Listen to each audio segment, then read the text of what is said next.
نحمده ونصلي ونسلم على رسوله الكريم أما بعد فأعوذ بالله من الشيطان الرجيم بسم الله الرحمن الرحيم وإذ قال موسى لقومه يا قوم إنكم ظلمتم أنفسكم باتخاذكم العجل فتوبوا إلى بارئكم فاقتلوا أنفسكم ذلكم خير لكم عند بارئكم فتاب عليكم إنه هو التواب الرحيم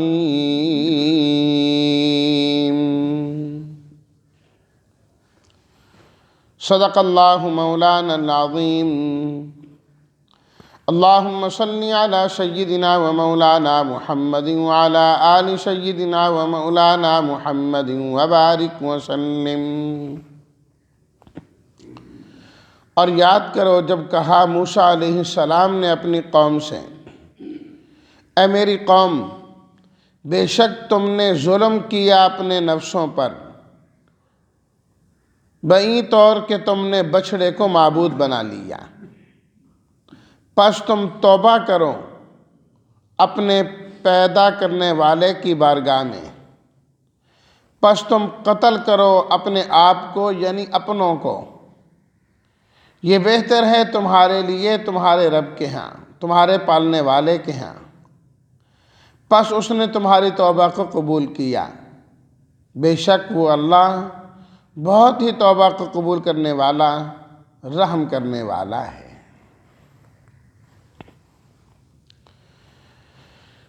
موسیٰ علیہ الصلاۃ والتسلیمات کوہ طور پر تشریف لے گئے تورات لینے کے لیے۔ پیچھے یہ ہوا کہ ایک تو ہارون علیہ الصلاۃ والتسلیمات جو موسیٰ علیہ الصلاۃ والتسلیمات کے بھائی تھے، وہ خلیفہ تھے حضرت موسیٰ علیہ السلام کے، قوم کی دیکھ بھال کر رہے تھے، اور حضرت ہارون علیہ السلام کا مزاج انتہائی نرم تھا، جبکہ موسیٰ علیہ الصلاۃ والتسلیمات بہت سخت مزاج کے تھے۔ دونوں بھائیوں کے مزاج میں بہت ہی فرق۔ بنی اسرائیل میں ایک شخص تھا منافق قسم کا، سامری اسے کہا جاتا تھا، شعبدہ باز تھا یہ۔ موسیٰ علیہ الصلاۃ والتسلیمات طور پر، تو اب یہ جو بنی اسرائیل تھے ان کے دل میں یہ بات آئی کہ جو زیورات ہم ان سے لے کر آئے قبطیوں سے، وہاں سے چلتے ہوئے کہا تھا نا بھی اپنے زیورات دے دو، ہمارا ایک پروگرام ہے، ہم نے اس میں شرکت کرنی ہے۔ تو ان کے زیورات تو ان کے پاس تھے، وہ تباہ و برباد ہو گئے، ستیہ ناش ہو گیا ان کے، لیکن ان کے دل میں یہ بات آئی کہ ہم ان سے یہ تو مانگ کر لائے تھے، یہ ہماری ملکیت تو نہیں ہے نا، ہمیں استعمال کرنے چاہیے کہ نہیں۔ احتیاطاً سب نے جو ہے نا وہ زیورات جمع کیے، ایک جگہ جمع کر کے رکھ دیا انہیں۔ اللہ اکبر۔ سامری کو جو ہے نا سوجھی، کیونکہ جو الٹا بندہ ہوتا ہے، شرارتی بندہ ہوتا ہے، شرارت اسے سوجھتی رہتی ہے، وہ آرام سے نہیں بیٹھ سکتا، کوئی نہ کوئی شرارت کوئی نہ کوئی کرتا ہی رہے گا۔ اس نے یہ کیا کہ ان زیورات کو پگھال کے بچھڑا تیار کر لیا، اس نے بچھڑا بنا لیا۔ کہتے ہیں سنار کا کام کرتا تھا یہ ویسے بھی، تو اس لیے یہ سونا ڈھالنا اس کو آتا تھا۔ اس نے خاص طرز کا بنایا وہ، اور جب بنی اسرائیل پار ہو گئے نا سمندر سے، اب فرعون اور اس کا لشکر آنے لگا، تو لکھا ہے کہ وہ فرعون کا جو گھوڑا تھا وہ سمندر کی طرف بڑھنے کو تیار نہیں تھا۔ اللہ تعالیٰ نے جبریل امین کو بھیجا اور وہ بھی سوار ہو کر آئے، اور وہ آگے آگے، تو ان کے گھوڑے نے جب دیکھا کہ یہ جا رہا ہے اس کے ساتھ ساتھ وہ بھی چل پڑے۔ اور لکھا ہے کتابوں میں کہ وہ جو جبریل امین کا جو گھوڑا تھا نا، وہ جب پاؤں کسی زمین پر جگہ میں رکھتا تھا، اٹھاتا تھا نا، تو یہ جو سامری تھا اس کو نظر آتا تھا کہ کچھ سبزہ سبزہ یہاں پر ہے اس گھوڑے کے پاؤں کے نیچے۔ وہاں سے اس نے وہ مٹی اٹھا لی، یہ سورۃ طٰہٰ میں موجود ہے کہ جب سامری سے پوچھا گیا کہ تو نے کیا کیا، تو اس نے خود کہا فَقَبَضْتُ قَبْضَةً مِّنْ أَثَرِ الرَّسُولِ، رسول جبریل امین مراد، جبریل کے جو نشانات قدم ہیں نا، یعنی ان کی سواری کے، وہ مٹی میں نے اٹھائی تھی، وہ مٹی لے کر وہ بھی پھینک دی اسی بچھڑے میں، اسی میں ڈال دی۔ اب ہوا یہ کہ ایک تو بنایا اس طرز پر تھا، ایک مٹی ڈال دی تو اس میں سے آواز نکلنے لگی، ہوا گزرتی تھی تب بھی آواز سی آتی تھی۔ اب موسیٰ علیہ الصلوۃ والتسلیمات تو 30 دن کا فرما کے گئے تھے، دن اوپر ہو گئے، تو اس نے لوگوں کو گمراہ کرنا شروع کر دیا کہ دیکھو جی موسیٰ علیہ الصلوۃ والتسلیمات تو پتہ نہیں کدھر چلے گئے، کہہ گئے کہ میں اللہ سے ملاقات کے لیے جا رہا ہوں، ھذا الہ موسیٰ الہکم و الہ موسیٰ، تمہارا معبود اور موسیٰ علیہ السلام کا معبود تو یہ ہے۔ دیکھو نہیں کیسے آوازیں نکالتا ہے۔ جسدن لہ خوار، قرآن پاک میں اللہ پاک فرماتے ہیں وہ بنا ہوا ایک جسم تھا جس سے آواز آتی تھی، آواز نکلتی تھی اس سے۔ اللہ اکبر۔ قوم جو ویسے ہی غلامی کی زندگی برس ہا برس سے گزار رہی تھی، جو غلام قوم ہوتی ہے اس کا کوئی اپنا ذہن نہیں ہوتا، بس جس طرف جس نے لگا دیا چپ کر کے لگ گئے، اسی کو ماننا ہے۔ اور مصر کے اندر بہت ساری چیزوں کی عبادت کی جاتی تھی، ان میں سے گائے کی عبادت بھی کی جاتی تھی۔ فرعون جو ہے وہ تو رب اعلیٰ تھا نا، سب سے بڑا رب تھا، انا ربکم الاعلیٰ، وہ کہتا تھا اپنے آپ کو۔ معبود انہوں نے اور بھی بنائے ہوئے تھے، اور چیزوں کی بھی وہ عبادت کیا کرتے تھے، جن میں گائے کی بھی عبادت کرتے تھے۔ قرآن مجید 9ویں سپارے سورہ اعراف میں ہے نا، جب یہ لوگ سمندر سے پار ہوئے تو آگے کچھ لوگوں کو دیکھا کہ وہ بتوں کے سامنے جھکے ہوئے ہیں، سجدہ ریز ہیں، عبادت کر رہے ہیں۔ پوچھنے لگے موسیٰ علیہ الصلوۃ والتسلیمات سے کہ یہ لوگ کیا کر رہے ہیں؟ موسیٰ علیہ الصلوۃ والتسلیمات نے بتایا کہ یہ ان کو معبود سمجھتے ہیں اور ان کی عبادت کرتے ہیں۔ یہ وہاں پر پھر کھڑے ہو گئے، کہنے لگے اجعل لنا الہا کما لہم آلہہ، ہمیں بھی ایسا کوئی معبود بنا کے دے دیں جس طرح ان کے معبود ہیں۔ موسیٰ علیہ السلام نے سمجھایا انکم قوم تجہلون، تم جاہل لوگ ہو۔ فرعون کا اور ہمارا اختلاف کس بات پہ؟ اسی بات پہ کہ ہم کہتے ہیں کہ معبود برحق صرف ایک اللہ ہے، سجدہ ایک اللہ کو کرنا ہے اور کسی کو نہیں کرنا۔ اسی بات پر تو ہم مصر چھوڑ کے آ رہے ہیں، اور تم دوبارہ یہی کہتے ہو کہ ہمارے الہ بنا دو، ہم ان کے سامنے جھکے۔ تو غلام قومیں آزادی حاصل کرنے کے بعد ذہنی طور پر اتنی جلدی آزاد نہیں ہوتی. 70 سال سے زیادہ عرصہ گزر گیا پاکستان کو آزاد ہوئے، لیکن ہندوانہ رسومات آج بھی ہمارے ہاں موجود ہیں. کوئی ہماری خوشی، کوئی ہماری غمی، کوئی کام ایسے نہیں ہیں جو ہم خاص اسلامی طرز کے مطابق کریں. ہمت کر کے نکاح اگر مسجد میں ہم کر بھی لیں، مہندی کے رسم اسی طریقے سے ادا کرتے ہیں، پھر بھی وہ وہیں کی وہیں ہے. اس طرح ہم نے ذہنی طور پر نہیں آزادی حاصل کی، وقت لگتا ہے. جسمانی طور پر ہم ان سے آزاد ہوں گے، ہمارا ملک الگ ہو گیا، سرحدیں الگ ہو گئیں، حکومتیں الگ ہو گئیں، لیکن چیزیں وہی آج بھی موجود ہیں. یہی حال بنی اسرائیل کا تھا. فرعون کی غلامی سے نجات ہو گئی، فرعون تباہ ہو گیا، اپنی آنکھوں سے دیکھ کے آ گئے، لیکن بہت سارے اثرات ذہنوں میں ابھی بھی ہیں. فوراً جب بچڑا بنایا تو کہا یہ تمہارا خدا ہے، آواز آ رہی ہے، بہت سارے جھک گئے اس کے سامنے اور معبود سمجھ لی.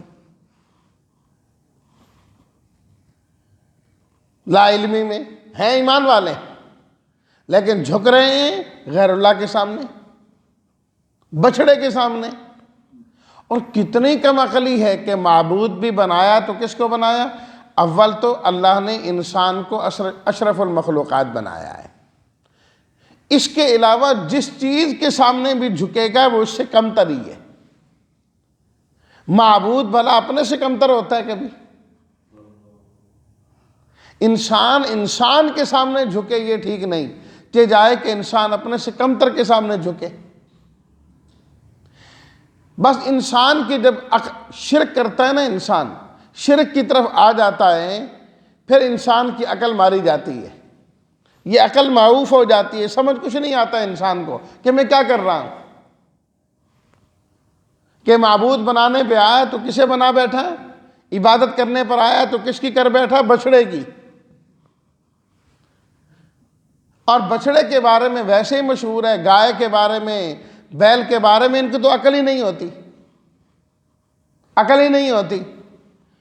وہ کہتے ہیں اب بھی پنجابی میں کسی کو کچھ کہنا ہو تو کہنا ٹگا وہ تو ٹگائے گئے، یعنی کوئی عقل فکر نہیں ہے، کوئی سمجھ نہیں ہے. جس نے رسی پکڑی لے گیا، جس نے رسی پکڑی لے گیا. وہ کہتے ہیں نا کہ کسی کا بچڑا کو کھول کے لے جا رہا تھا نا، تو دوسرے نے کہا یہ تجھے چور لے کے جا رہا ہے، تیرا مالک نہیں ہے. انہوں نے کہا پھر کی ہویا، اتنے بھی کہا کھانا تھا، اتنے بھی کہا کھاواں گا. یہ حال ہے. تو بنی اسرائیل نے کیا کیا؟ اسی بچڑے کو ہی معبود سمجھ لیا، بچڑے کو معبود سمجھ لیا. اللہ تعالیٰ نے موسیٰ علیہ الصلوۃ والتسلیمات کو وہی بتلا دیا طور پر کہ آپ کی قوم نے ایسا کیا ہے. بڑا غصہ آیا کہ یہ کیا ہوا، یہ تو غلط کام میں مبتلا ہوں گے. قصہ مختصر، واپس آئے موسیٰ علیہ الصلوۃ والتسلیمات اور سارے مناظر آ کر اپنی آنکھوں سے دیکھیں. سب سے پہلے تو اپنے بھائی حضرت ہارون علیہ الصلوۃ والتسلیمات سے ناراض ہوئے کہ تم نے روکا کیوں نہیں جب یہ اتنا غلط کام کر رہے تھے. اور اللہ تعالیٰ نے فرمایا کہ موسیٰ علیہ الصلوۃ والتسلیمات نے اپنے بھائی ہارون علیہ الصلوۃ والتسلیمات کو پکڑ لیا بالوں سے، داڑھی اور سر کے بالوں میں سے پکڑ لیا. بڑے متحمل مزاج حضرت ہارون علیہ السلام، بڑے پیارے انداز سے کہا یا بنی لا تأخذ بلحیتی ولا برأسی. اللہ، بڑا زبردست انداز. اے میری ماں کے بیٹے، یہ نہیں فرمایا میرے بھائی، کہا میری ماں کے بیٹے. کہ بھائی کیا کر رہے ہو، ایک ماں کے بیٹے ہو کر اس طرح کرتے اچھے لگتے ہیں، لوگ خوش ہوں گے. لا تشمیت بی الاعداء، دشمنوں کو خوش نہ کرو. بات پوری سمجھو میری. میں نے ان کو روکا تھا اور پورے طور پر روکا تھا کہ یہ کام نہ کرو. انہوں نے میری نہیں سنی. باقی سختی میں نے نہیں کی. میں نہیں چاہتا تھا کہ تمہاری عدم موجودگی میں یہ لوگ دو حصوں میں تقسیم ہو جائیں. میں اس انتظار میں رہا کہ آپ آئیں گے مل کر ان کا فیصلہ کیا جائے گا کہ کیا کرنا ہے۔ اللہ اکبر۔ جو ہی موسیٰ علیہ الصلوۃ والتسلیمات کو پوری حقیقت سمجھ میں آئی، اس لیے آپ علیہ الصلوۃ والتسلیمات نے فرمایا لیس الخبر کالمعاینہ، خبر اپنی آنکھوں سے دیکھنے کے قائم مقام نہیں ہو سکتی۔ آنکھوں دیکھی بات اور ہوتی ہے، جو خبر پہنچائی جائے وہ اور ہوتی ہے۔ وہاں طور پر خبر پہنچی تو اتنے غصے نہیں ہوئے، جب آ کے دیکھا تو غصہ چڑھ گیا، اور جب حقیقت حال معلوم ہوئی تو پھر غصہ ٹھنڈا ہو گیا، پھر اور حالت ہوگی۔ پھر اللہ سے دعا کرنے لگے رب اغفر لی ولی اخی، اے اللہ میری بھی مغفرت کر، میرے اس بھائی کی بھی مغفرت کر، اے اللہ ہمیں اپنی رحمت کے اندر شامل فرما دے، نیک بندوں میں داخل کر دے، اچھا بنا دے۔ اور پھر قوم سے مخاطب ہوئے جس کا تذکرہ اس آیت میں آ رہا ہے، وَإِذْ قَالَ مُوسَىٰ لِقَوْمِهِ، حضرت موسیٰ علیہ الصلوۃ والتسلیمات نے اپنی قوم سے فرمایا یا قومی، اے میری قوم، انکم ظلمتم انفسکم، پکی بات ہے کہ تم نے اپنے نفسوں پر ظلم کیا ہے۔ غیر اللہ کی عبادت تو ظلم ہے، شرک تو ظلم ہے۔ باتخاذکم العجلہ، کہ تم نے بچڑے کو معبود بنایا اور پکڑا، اتنی عقل بھی نہیں تمہیں۔ اب تمہارے لیے اللہ کا حکم یہ ہے کہ فتوبوا الی بارئکم، تم توبہ کرو۔ باری کہتے ہیں پیدا کرنے والا، پہلی مرتبہ بنانے والا، اللہ تعالیٰ کی صفت ہے، اس کی بارگاہ میں تمہیں توبہ کرنا ہوگی۔ اور توبہ کا طریقہ کیا ہے؟ فَاقْتُلُوا أَنفُسَكُمْ، اپنے آپ کو تم قتل کرو۔ یعنی کہ جن لوگوں نے یہ ظلم کیا ہے اللہ کی بارگاہ میں توبہ کریں گے، اور نمبر 2 ان کو قتل کر دیا جائے گا۔ اور قتل کون کریں گے؟ ان کے اپنے بنی اسرائیل سارے رشتہ داری تھے نا آپس میں، تو اپنے قریبی اپنے قریبیوں کو ماریں گے، تو گویا کہ اپنے آپ کو ہی ماریں گے۔ اپنے جو ہوئے تو اپنوں کو مارنا اپنے آپ کو مارنا ہے، اپنے بھائی کو قتل کرنا اپنے آپ کو قتل کرنا ہے۔ تو اس لیے اللہ تعالیٰ نے یہ نہیں فرمایا کہ اپنوں کو قتل کرو، فرمایا اپنے آپ کو قتل کرو، کیونکہ اس میں فرق کوئی نہیں ہے۔ اور اس میں حقیقت کو اجاگر کیا کہ جو رشتہ داریاں ہیں، تعلق داریاں ہیں، قرابت داریاں ہیں، یہ کس طریقے سے ہیں۔ فرمایا ان میں کوئی فرق نہیں ہوتا، بھائی بھائی دونوں ایک ہی ہوتے ہیں، فرق کوئی نہیں ہے۔ ایک باپ کی اولاد، ایک ماں کی اولاد کوئی الگ نہیں ہے۔ ایک کے ساتھ اگر کچھ کرو گے گویا کہ اپنے ساتھ ہی کچھ کرو گے۔ تو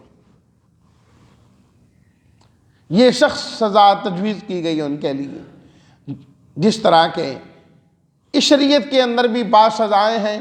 مثلا کوئی کسی کو جان بوجھ کر قتل کر دے، قتل عامد جسے کہا جاتا ہے، وہ اللہ تعالیٰ سے توبہ بھی کرے گا قاتل، لیکن سزا کیا ہے؟ مقابلے میں اس کو بھی قتل کیا جائے گا، چاہے وہ انتہائی قریبی کیوں نہیں ہے۔ ان النفس بالنفس، نفس کے بدلے میں نفس کو قتل کریں گے۔ اسی طرح اللہ تعالیٰ نے اس موقع پر بھی ان کی سزا یہی تجویز فرمائی۔ فرمایا دل سے نادم ہونا، تائب ہونا الگ ہے، لیکن پوری توبہ تمہاری تب ہوگی جب ان لوگوں کو قتل کیا جائے گا۔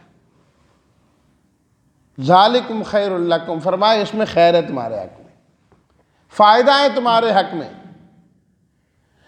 کہ اللہ رب العزت ان لوگوں کو جنہوں نے یہ کیا، وہ کہتے ہیں کہ ہم نے سچے دل سے توبہ کی۔ اگر وہ واقعتاً سچے دل سے توبہ کر رہے ہیں، اللہ ان لوگوں کو شہادت کا مقام عطا فرمائیں گے، مغفرت ہو جائے گی ان کی۔ لیکن عمل کرنا پڑے گا تاکہ پتہ لگے سچی توبہ ہے کہ نہیں ہے، صرف زبانی تو نہیں۔ ذالکم خیر لکم عند بارئکم، جس نے تمہیں پیدا کیا ہے اس کے ہاں اسی میں ہی خیر ہے، اسی پر ہی جو ہے پھر عمل ہوا۔ قرآن مجید تو خاموش ہے، لیکن روایات سے یہی ثابت ہوتا ہے کہ ان کو قتل کیا گیا، یہی ان کی توبہ کا حصہ تھا۔ توبہ کا حصہ تھا. اس پر اللہ تعالیٰ نے پھر کیا کچھ دیا ہے وہ تو ہم سوچ ہی نہیں سکتے. یہ تو رب نے پہلے ہی کہہ دیا تھا کہ اس میں بڑی خیر ہوگی. پھر اس میں بڑی خیر ہوگی. جس طرح ایمان والا جہاد پہ جاتا ہے, اپنے آپ کو قربان کرتا ہے, اللہ نے کہہ دیا نا کہ بس بڑے منازل ہیں, تو کیا کیا وہ اللہ عطا کرتے ہیں کچھ تو ہمیں بتا دیے گے, اور جو اللہ عطا کرتے ہیں وہ اللہ تعالیٰ ہی جانتے ہیں, اللہ ہی جانتے ہیں. جس طرح کہ ایک صحابی ہے نا, حضرت معاذ اسلمی رضی اللہ تعالیٰ عنہ, جب ان سے گناہ سرزد ہو گیا, حد ان پر جاری کی گئی, تو بعض صحابہ کرام نے ذرا اچھا نہ سمجھا کہ ان کا جنازہ پڑھا جائے یا نہیں, شرکت کریں یا نہیں. آپ علیہ الصلوۃ والسلام نے فرمایا تم کیا کر رہے ہو؟ حضرت معاذ نے ایسی توبہ کی ہے, ایسی توبہ کی ہے, اگر ان کی توبہ کو سب مدینے والوں پر بھی تقسیم کر دیا جائے تو سب کی مغفرت ہو جائے, سب کی بخشش ہو جائے. بظاہر کچھ اور نظر آ رہا ہے, حقیقت میں کچھ اور. فتاب علیکم, فرمایا اللہ تعالیٰ کتنے مہربان ہیں کہ اس نے تمہاری پھر توبہ کو قبول بھی کر لیا. انہ هو التواب الرحیم, اللہ تعالیٰ توبہ کو قبول کرنے والے اور رحم کرنے والے ہیں. اور اللہ کی یہ مہربانی دیکھیے کہ اس امت کے ساتھ کتنا سخت معاملہ, اور اللہ نے اپنی پیاری امت اور اپنے پیارے نبی کی پیاری امت کے ساتھ کتنی شفقتیں فرمائیں. چند گناہ کا ہے کہ سخت سزائیں ہیں, ورنہ عام طور پر فرمایا بس دل میں نادم ہو کر اللہ سے معافی مانگ لے, سارے گناہ اس کے معاف کر دیے جائیں گے.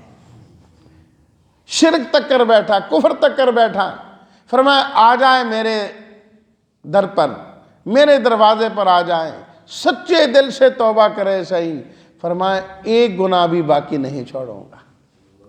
یہ اس کی کتنی مہربانی اور نرمی ہے ہمارے ساتھ. پھر بھی ہم غفلت کریں, گناہ میں ڈوبے رہیں, گناہ ہو جائے معافی نہ کرائیں, تو اس سے بڑی کمبختی اور کیا ہو سکتی ہے.